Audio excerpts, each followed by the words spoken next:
satu isu yang menonjol di sela-sela UNGA ke-80 adalah pembicaraan mengenai non-communicable disease atau penyakit tidak menular yang tadinya rencananya ingin dicapai kesepakatan sebagai salah satu momentum yang penting di sela-sela UNGA ke-80. Dan saya mewawancarai Menteri Kesehatan Republik Indonesia Pak Budi Gunadi Sadikin yang mengikuti acara tersebut, dan ini memang momen penting di UNGA ke-80 ini kita ikuti.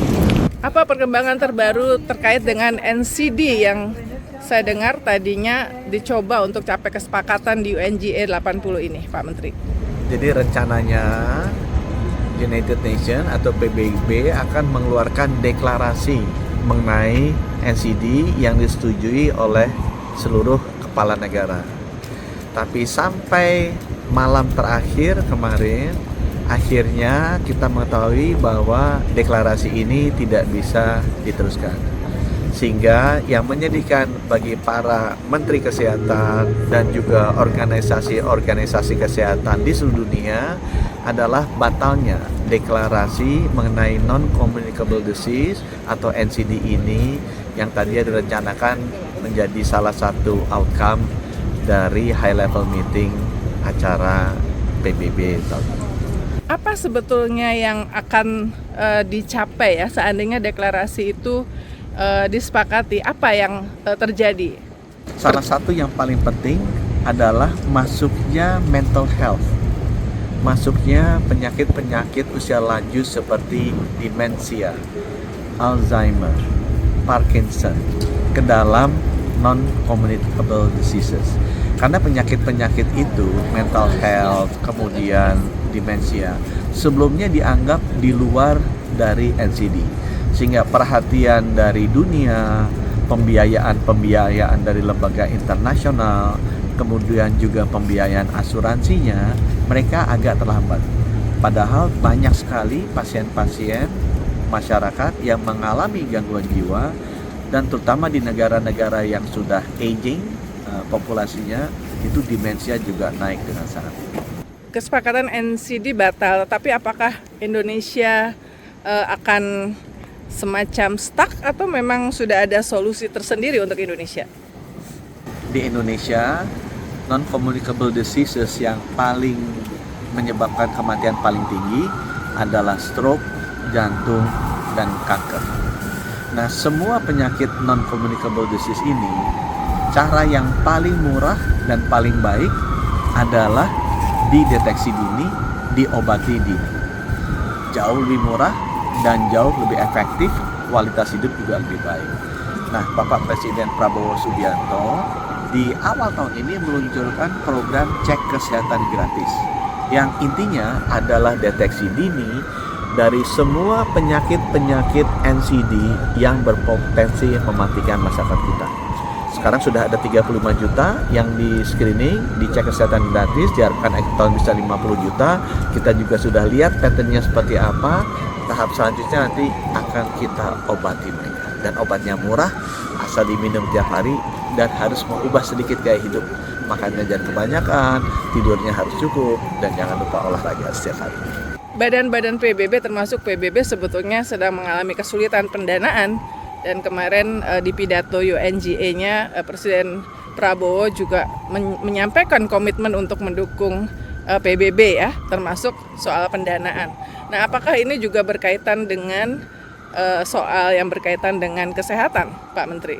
Sangat besar dampaknya, karena selain bantuan yang sifatnya bilateral dulu sering diberikan oleh USAID ke banyak negara-negara berkembang, Amerika Serikat juga merupakan donor yang paling besar ke beberapa multilateral global health organizations ya, seperti Global Fund, Gavi, WHO sendiri juga didukung oleh pemerintah Amerika Serikat.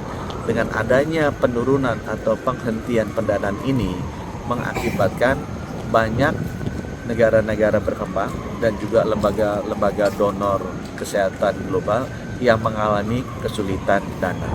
Tetapi barusan saya meeting mengenai tuberkulosis, bertemu dengan satu kepala biro kerjasama kesehatan luar negeri yang baru, Amerika yang dulu biasanya pembiayaan luar negeri itu desentralisasi di USAID, sekarang dipindahkan ke namanya Bureau of Global Health Security and Diplomacy. Dia tambah tuh kata-kata diplomasi.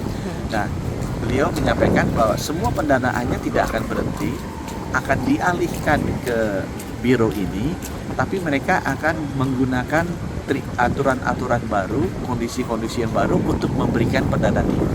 Intinya mereka tetap ingin memberikan bantuan pendanaan, baik itu kepada negara-negara berkembang maupun donor-donor internasional, tapi mereka ingin agar ini transparan, efektif, dan ada hasil.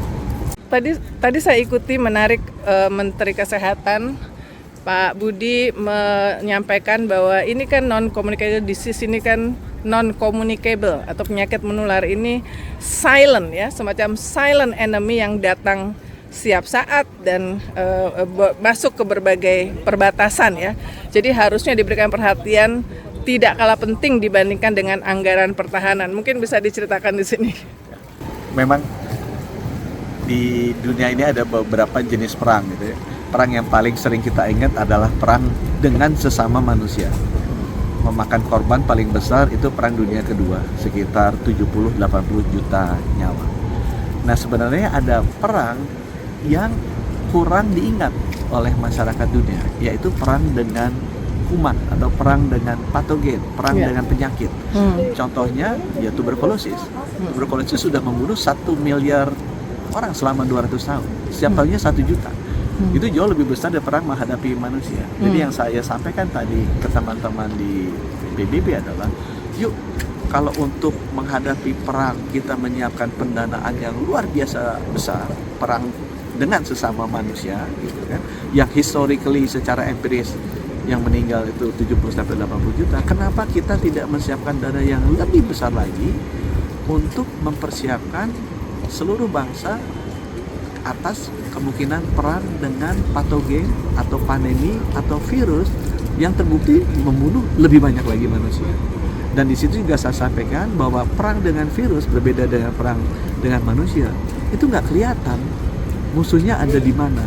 Dan yang kedua, nggak bisa satu negara bertarung sendirian. Karena virus itu bisa pindah-pindah antar negara dengan cepat sekali tanpa harus lewat imigrasi dan visa gitu. Jadi itu yang menyebabkan bahwa semua negara harus bekerja sama, harus saling membantu di bidang kesehatan. Pendanaannya juga harus sebenarnya lebih besar dari pendanaan perang konvensional untuk menyelamatkan anak kita dan anak cucu. Pak Menkes, Presiden Prabowo bertemu dengan Bill Gates ya dalam kunjungan di sela-sela UNGA dan memberikan bintang Republik kepada Bill Gates. Banyak yang bertanya nih, apa sih jasanya Bill Gates nih buat Indonesia?